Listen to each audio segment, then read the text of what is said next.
പരിശുദ്ധ കുർബാന മധ്യേ father Joseph Thermadom നൽകുന്ന സന്ദേശം വിശ്വാസികൾ ആരും കേട്ടില്ല.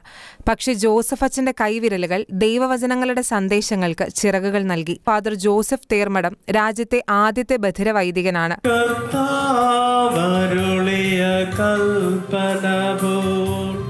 തിരുനാമത്തിൽ